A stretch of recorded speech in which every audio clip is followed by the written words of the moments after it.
Karna serial ಸದ್ಯ ಟಿಆರ್ಪಿಯಲ್ಲಿಯೂ ಮುಂದೆ ಇದ್ದು ದಿನದಿಂದ ದಿನಕ್ಕೆ ಕುತೂಹಲ ಕೆರಳಿಸುತ್ತಿದೆ. ಯಂಗ್ ಆ್ಯಂಡ್ ಎನರ್ಜೆಟಿಕ್ ಆಗಿರುವ ಕರ್ಣನನ್ನ ಕಂಡು ಹಲವು ಹುಡುಗಿಯರು ಫಿದಾ ಆಗಿರೋದು ಇದೆ. ಅಷ್ಟಕ್ಕೂ ಈ ಕರ್ಣ ರಿಯಲ್ ಲೈಫ್ ಕರ್ಣ ಕೂಡ ಆಗಿದ್ದಾರೆ. ಅಂದಹಾಗೆ ಕರ್ಣ ಅವರ ರಿಯಲ್ ಹೆಸರು ಕಿರಣ್ ರಾಜ್. ಅನಾಥ ಮಕ್ಕಳಿಗೆ ನೆರವು ನೀಡುವ ಜೊತೆಗೆ ಸಮಾಜ ಸೇವೆಯಲ್ಲಿ ತೊಡಗಿಸಿಕೊಂಡಿರುವವರು ಕಿರಣ್ ರಾಜ್. ಅವರು ತಮ್ಮ ಆದಾಯದ ಒಂದು ಭಾಗವನ್ನ ಮೀಸಲಿಟ್ಟಿದ್ದಾರೆ. ಅವರು ಅನಾಥಾಶ್ರಮ, ಬಡವರಿಗೆ ಮತ್ತು ಬೀದಿ ಬದಿಯ ಜನರಿಗೆ ಆಹಾರ, ಊಟ, ಬಟ್ಟೆ, ನೋಟ್ಬುಕ್ಗಳಂತಹ ಅತ್ಯಗತ್ಯ ವಸ್ತುಗಳನ್ನು ವಿತರಿಸುತ್ತಾರೆ. ಅವರು ಹಬ್ಬದ ಸಂದರ್ಭಗಳಲ್ಲಿ ವಿಶೇಷವಾಗಿ ಸಹಾಯ ಮಾಡುತ್ತಾರೆ ಮತ್ತು ಕೋವಿಡ್-19 ಸಮಯದಲ್ಲಿಯೂ ಅವರು ಸಾಕಷ್ಟು ಸೇವೆ ಮಾಡಿದ್ದಾರೆ. ಅಂದಹಾಗೆ ಕಿರಣ್ ರಾಜ್ ಅವರಿಗೆ ಈಗ 32 ವರ್ಷ ವಯಸ್ಸು. 1993ರಲ್ಲಿ ಜುಲೈ 5ರಂದು ಹುಟ್ಟಿರುವ ಅವರಿಗೆ ಮದುವೆ ವಯಸ್ಸು ಆಗಿರುವ ಕಾರಣ ಹೋದಲ್ಲಿ ಬಂದಲ್ಲಿ ಮದುವೆ ಯಾವಾಗ ಎನ್ನುವ ಪ್ರಶ್ನೆ ಕೇಳಿಬರುತ್ತಲೇ ಇರುತ್ತದೆ. ಇವರು ಇದಾಗಲೇ ಸೀರಿಯಲ್ ಮಾತ್ರವಲ್ಲದೆ ಸಿನಿಮಾಗಳಲ್ಲಿಯೂ ನಟಿಸಿ ಸೈ ಎನಿಸಿಕೊಂಡಿದ್ದಾರೆ. ಮೈಸೂರಿನವರಾದ ಕಿರಣ್ ಹುಟ್ಟಿ ಬೆಳೆದಿದ್ದೆಲ್ಲ ಉತ್ತರ ಭಾರತದಲ್ಲಿ. Love by chance, Yeh Rishta Kya Kehta Hai, heroes connection of teenagers ಧಾರಾವಾಹಿಯಲ್ಲಿ ನಟಿಸಿದ್ದರು.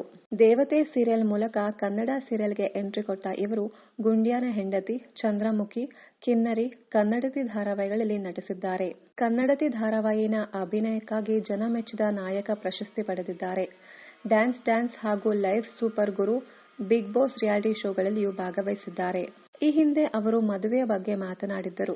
ಸದ್ಯ ಮದುವೆಯ ಯೋಚನೆ ಇಲ್ಲ. ಅಂತವರು ಯಾರೂ ಸದ್ಯ ನನ್ನ ಲೈಫ್ನಲ್ಲಿ ಇಲ್ಲ. ಮದುವೆಯ ಬಗ್ಗೆ ಮನೆಯಲ್ಲೂ ತುಂಬಾ ಫೋರ್ಸ್ ಬರುತ್ತಿದೆ. ಅವರಿಗೂ ಸ್ವಲ್ಪ ಟೈಮ್ ಕೊಡಿ ಎಂದು ಕೇಳಿದ್ದೇನೆ. ಮಾಡುವ ಕೆಲಸ ತುಂಬಾ ಇವೆ. ನಟನಾ ಕ್ಷೇತ್ರದಲ್ಲಿಯೂ ಸಾಕಷ್ಟು ಮುಂದಕ್ಕೆ ಹೋಗುವುದು ಇದೆ. ಎಲ್ಲವೂ ಸೆಟಲ್ ಆದ್ಮೇಲೆ ಮದುವೆ ಪ್ಲಾನ್ ಮಾಡುತ್ತೇನೆ. ಅಲ್ಲಿಯವರೆಗೂ ಏನೂ ಇಲ್ಲ ಎಂದು ಹೇಳಿದ್ದಾರೆ ಕಿರಣ್ ರಾಜ್. ಇವರ ಲೈಫ್ನಲ್ಲಿ ಯಾರೂ ಹುಡುಗಿ ಇಲ್ಲ ಎನ್ನುವ ಸಮಾಧಾನ ಇವರ ಮಹಿಳಾ ಫ್ಯಾನ್ಸ್ಗೆ ಉಂಟಾಗಿದೆ. ಅಷ್ಟಕ್ಕೂ ನಟನೆಯಿಂದ ಪ್ರೇಕ್ಷಕರ ಮನಸ್ಸನ್ನ ಕದ್ದು ಗೆದ್ದಿರೋ ನಟ ಕಿರಣ್ ರಾಜ್ ಸೀರಿಯಲ್ಗಳ ನಟರ ಪೈಕಿ ಅತಿ ಹೆಚ್ಚು ಸಂಭಾವನೆ ಪಡೆಯುತ್ತಾರೆ ಎನ್ನುವ ಮಾತು ಇದೆ. ಹಿಂದೊಮ್ಮೆ ಈ ಪ್ರಶ್ನೆಯೊಂದು ಅವರಿಗೆ ಸಂದರ್ಶನದಲ್ಲಿ ಎದುರಾಗಿತ್ತು. ಅದಕ್ಕೆ ಜಾಣ್ಮೆಯಿಂದ ಉತ್ತರ ಕೊಟ್ಟಿರುವ ನಟ, ನಾನು ಗೂಗಲ್ನಲ್ಲಿ ಈ ಪ್ರಶ್ನೆ ಬಗ್ಗೆ ನೋಡಿದ್ದೇನೆ ಎಂದಿದ್ದರು. ಆದರೆ ತಾವು ಹೆಚ್ಚು ಸಂಭಾವನೆ ಪಡೆಯುತ್ತಿರುವ ನಟ ಹೌದೋ ಅಲ್ಲವೋ ಎನ್ನುವುದನ್ನ ಬಾಯ್ಬಿಟ್ಟಿಲ್ಲ.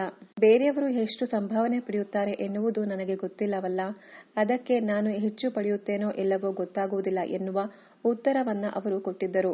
ಇನ್ನಷ್ಟು ಕನ್ನಡ ಧಾರಾವಾಹಿ, ಸಿನಿಮಾ ಹಾಗೂ ಇನ್ನಿತರ ನ್ಯೂಸ್ ಅಪ್ಡೇಟ್ಸ್ಗಾಗಿ ಚಾನೆಲ್ ಅನ್ನ ಸಬ್ಸ್ಕ್ರೈಬ್ ಮಾಡಿ. Thank you.